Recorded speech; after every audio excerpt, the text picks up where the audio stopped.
ڕوون کردە مەجلیس شای سراج الدین عوسمانی سالیس سەرچاوەی یەقین مجددی دین ڕەسوولی ڕەهبەر وەکیلی مطلق شای خەیرالبەشەر خەریکی ئیرشاد ڕێگەی خودا بوو لەسەر تا بە پێی غەرقی لیقا بوو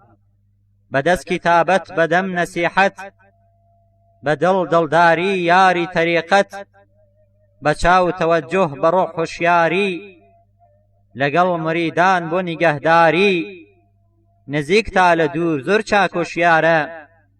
بۆ هەموو مرید باش ئاگادارە ئەو ساداشڵەکان بۆ پەرێشانیم بۆ عەمری فەوتا و لە ڕێی نەزانیم کردم بە چرای بەرپێی تاریکم کردم بە ئاسای دەستی باریکم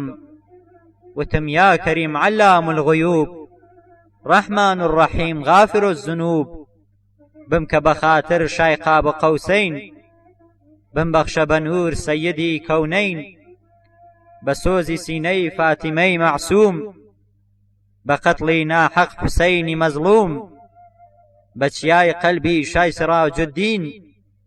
عوسمانی سێهەم مجددی دین بمخەرە زمرەی مەنسوبی دەرگای بێبەشم نەکەی لە سایە و پەنای با ئیتر بەس بێ لە سەرگەردانی فرسەتە قانع بگرە دامانی